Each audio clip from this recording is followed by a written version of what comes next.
Katantrop, good evening po sa ating lahat. Welcome back again to our channel. Kumusta po kayo? Napakapagod ng aming maghapon, pero alam nyo naman kapag nasa shop, mas mapagod, mas maganda at mas magandang bentahan at kitaan sa shop. Maliban sa benta ay sa mga labor. Bago po tayo magpatuloy, sa mga bago pa lang po sa channel na ito at hindi pa nakapag-subscribe, pakiclick na lang po ang subscribe button at pakiclick na rin po yung notification bell para ma-notify kayo tuwing may mga bago po akong ina-upload na video. At usually kapag hindi naman busy ay araw-araw po ako nag-upload ng videos. Medyo marumi ang aking mga kamay, kaka-close lang namin, medyo busy at ang ganda ng aking pakiramdam kasi medyo maganda ang ating bentahan sa araw na ito. So, shout out po kay Sir Kaplag Amigo. Shout out sa iyo. Ang sabi niya, Lods, magkano pinaka-budget meal para mag-order sa ahente na kinukuhaan mo ng piyesa? Thanks, Lods. Shout out. At shout out po sa lahat na nagpapa-shout out, kaya lang nawala yung aking listahan. So, sagutin natin ang katanungan ni Sir. Usually po, ang mga ahente ay wala namang minimum order. Yun yung sa experience ko. Walang minimum order, pero syempre alam na nila yan na kapag motor parts or motor shop store, talagang hindi yan bumababa ng 50,000 and above. Kasi alam nyo naman, yung ating mga paninda dito, ilang karton lang yan, nako, 50,000 above na yan.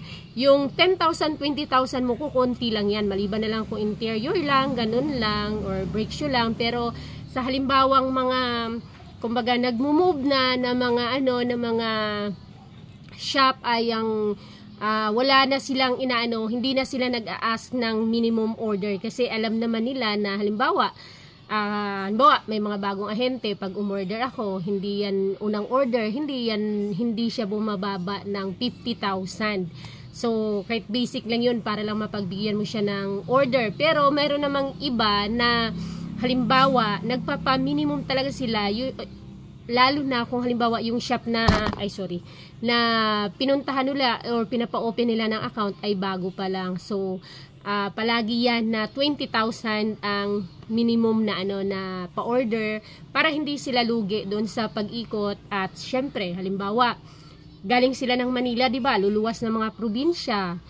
Lugi naman sila kung malayo pang travelin nila. Tapos halimbawa, o-order ka lang ng mga below 10,000 or 20,000. So, madalas yan above yan talaga 50,000. Pero sa akin kasi sa experience ko, hindi ako natanong or hindi ako nasabihan na ganito yung minimum or ganito yung natin, ganito lang yung ganito pwede na. Pero tinatanong ko kung pwede po ba pakonti-konti lang muna. So lagi naman nila sinasabi, upo naman ma'am, pwede pong pakonti-konti muna. Pero yung pakonti-konti po na yun, dahil nga assorted siya, marami, lumalaki siya. So, may mga ahente na nagbibigay ng sinasabi na opening account ay 20,000 pataas. So, yun na yung siguro yung pinaka-budget meal din. At yun siya, kumbaga yun yung basic na pag mag-open ng account sa mga ahente. Usually,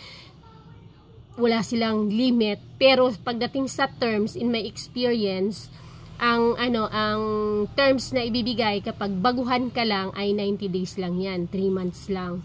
So kung matagal ka na nilang customer, tapos malaki na yung order mo, the next ay tataas yung terms mo. Yun yung pautang sa'yo kung gaano siya nakatagal. Halimbawa, nag-start ka lang, may supplier ako na nag-start talaga kami ng cash to cash hanggang sa 30 days, utang na, hanggang sa 45 days, utang na, hanggang sa 60 days, hanggang sa 90 days, hanggang sa 120 days, ganon.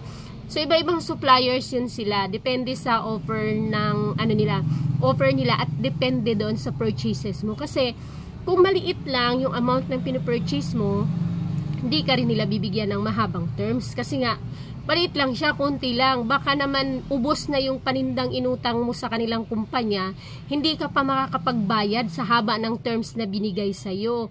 So, yung halimbawa, mangungutang ka ng mga 50,000, baka bibigyan ka lang din no ng terms na, halimbawa, 30 days, pag mga ganon. Pero, all in all naman, kapag pang budget meal lang na mga halimbawa, suppliers, usually dyan lang yan sa mga dealer or sa mga wholesalers. Kasi pag galing ng mga Manila ng mga ahente, parang nagsi-CI mo na sila. Tapos, yun, na halimbawa, pag natingnan nila or madalas yan, ano yan refer din ng mga ahente, kapwa nila. Halimbawa, may isang ahente na nakapunta na sa'yo dito. Magkakakilala yung mga ahente, promise. Nagkikita-kita yan sila sa mga lodging house at sa mga area, mga tinutulugan nila at sa mga area na mga tindahan, pare-pareho lang yung mga tindahan yan. Halimbawa, ahente, iba-iba lang yung mga kumpanyang dinadala-dala nila, iba-ibang produkto. Pero mga magkakakilala yan sila. So, halimbawa, may na-refer yung isang ahente. Ahente ko, sabi niya, si ano doon, ba't hindi mo pinupuntahan? Ganito, okay yun, o order yun. So, next, ano na yun, pupunta na yun dito. So, yan na yan siya. Hihingi na lang ng mga business permits. Tapos, i-offer nila sa'yo yung kanyang mga products, yung mga brand nila. Tapos, offeran ka ng, depende sa terms. Yun nga, pag unang purchase, pag konti lang, bibigyan ka lang ng halimbawa 60 days or 90 days. So, habang tumatagal, kung lumalaki ang purchase mo, pwede na rin nila i-adjust yung terms mo doon sa kanilang kumpanya. Pwede na nilang ilakad yun sa kanilang mga big boss doon para ma-adjust mo ang iyong terms. Pero usually po, tips ko na lang, halimbawa po na kayo ay pasimula pa lang, tapos yung budget nyo po ay medyo bitin pa lang siya, mas maganda po na dyan muna kayo magpakilala sa supplier nyo sa malapit, sa mga dealers or wholesalers lang muna, para dyan kanila makilala kasi mas mabilis doon. Halimbawa, worth of ganito lang, in the next month may naipon ka, ma-purchase mo ulit. In the next 2 weeks, mai-purchase mo siya ulit, mapaikot mo siya ng mabilis kaysa yung maghihintay ka nung galing sa mga kumpanya, sa mga Manila company, sa mga matawag dito, sa mga wait lang, isipin ko. Ayan, naisip ko na, sa mga importer talaga, hindi ka makapag-order kasi ng ganun kabilis kung konti lang din. Ibig sabihin, syempre, galing pang Manila. Tapos baka hindi i-priority doon sa kanilang opisina ng mga tao doon kung kukunti lang yung yung iyong order. Na-experience ko yan hanggang ngayon, halos sobra na 1 buwan yung order ko. Tapos hindi pa rin pinapadala kasi pinoproseso pa yung aking mga documents, yung aking business permits doon. Tapos, ayun, pinapa-approve pa, naka-line up kasi sa company. Pero once naman na makapagsimula ka na, approve ka na doon, kumbaga tuloy-tuloy na, mabilis na lang siya. So, ganun yung proseso. Kaya mas maganda dyan ka na muna sa mga wholesalers, sa mga dealers dyan sa inyong syudad, sa inyong city, sa mga nagpapa-wholesale dyan, para mas mapaikot mo siya na mabilis kasi matagal pa galing Manila, lalo na kung baguhan ka pa lang. At limited lang yung iyong budget, kung pang-budget meal nga, yung iyong pang-start muna. So, yun lang sa nakatulong ating tips ngayon. See you on my next video. Please hit the like at subscribe na rin. So, mahirap makahingi ng share dito sa ating video, Pero sana ma-share na rin para malaman na lang din nung iba yung ating mga pinag-uusapan dito. Thank you. Bye-bye. Shout out sa lahat.